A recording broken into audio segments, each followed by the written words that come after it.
Of course, as the economy was upended because of the coronavirus pandemic, Hollywood was not immune to this, of course.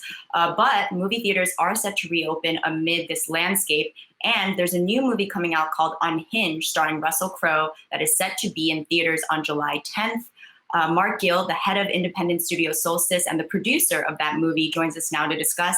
And our own Alexandra Canal is joining the conversation as well. So, Mark, when you think about this movie, and July 10th is a stone's throw away, less than a month away, are you nervous about this? Do you anticipate that there will be the foot traffic that you desire?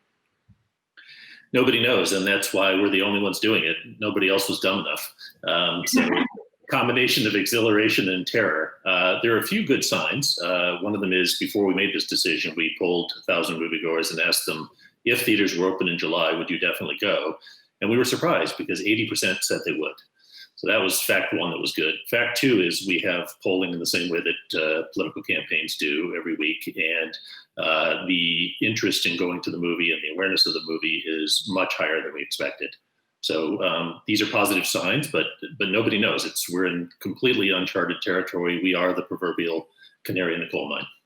And it's not your first kind of big first, right? Because Solstice Studios was founded in October 2018. As I understand it, this is your first project after launching. So when you think about kind of your reputation, not to, stoke more of those fears, but your reputation on the line as you debut Unhinged, do you anticipate that a psychological thriller will be the movie that folks want to see for their first film outside of the home?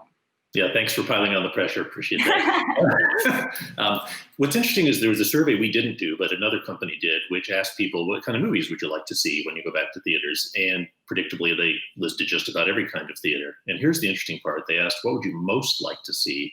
And the answer surprised me. It was thrillers. And the reason was they want something they can really lean into, forget about their problems for a couple of hours, and just enjoy the story and be taken away. And a good thriller does that really well.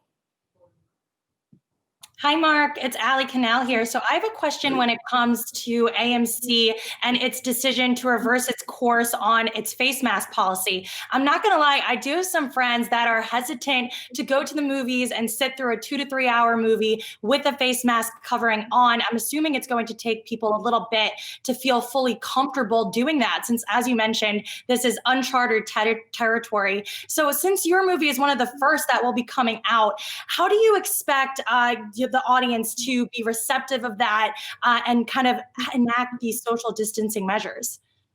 Well, I'm going to guess here, but I know that when I go to the grocery store, I have to wear a mask. Obviously, in California now, you have to wear one in public everywhere. So it turns out to be a little bit of an inconvenience, but you get used to it. I got used to it in a couple of minutes. So it's like a lot of things in the world, which is after 9/11, we had to get used to security checks for our own safety.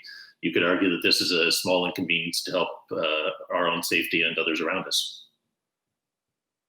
And Mark, as you think about production timelines and schedules here, especially as an indie film maker and distributor, how do you anticipate budgeting, especially as, big ticket items and splashy movies like Mulan and Tenet are set to also hit theaters? Do you anticipate for future projects, you'll kind of be set back a little bit because of this pandemic and because you had to pause essentially and production came to a screeching halt?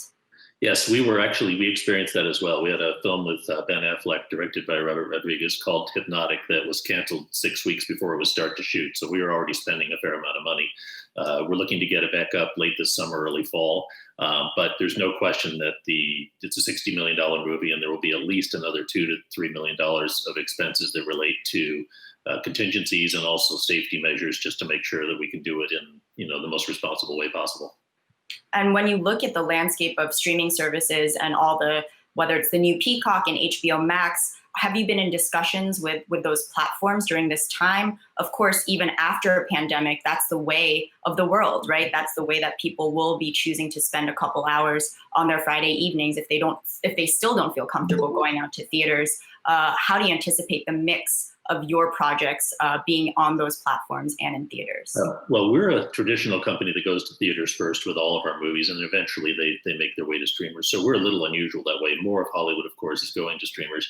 I'm a contrarian on this. I think people at a certain point are going to be so sick of their couches, if they aren't already, that some of the time they're going to want to get out.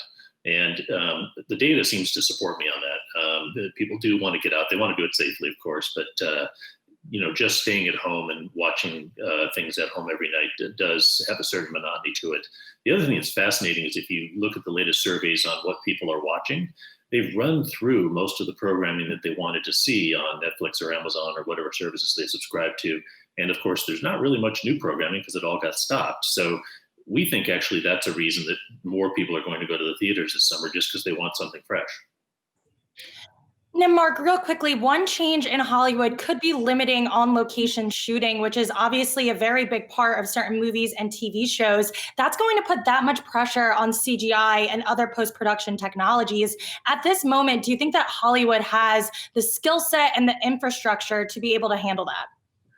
Yes, we do. 5 years ago, it would have been a disaster, but it's much, much better now. And in fact, one of the things we're doing is we'll be shooting a lot of extras separately and one at a time, and then putting them together in a computer. So they're nowhere near each other when we shoot them, but when we put them all together in the computer, they look like they're standing right next to each other. So we get safety and veracity all at one time. But you're right, that's a real problem. If you're going to be out on location, it's not easy. So we're trying to limit that as much as possible, do much more on a stage, do much more with visual effects. Thanks so much, Mark Gill, movie executive and the producer behind Unhinged and the head of Solstice Studios. Keep us posted on all your activity. Join us again soon. Thank you so much.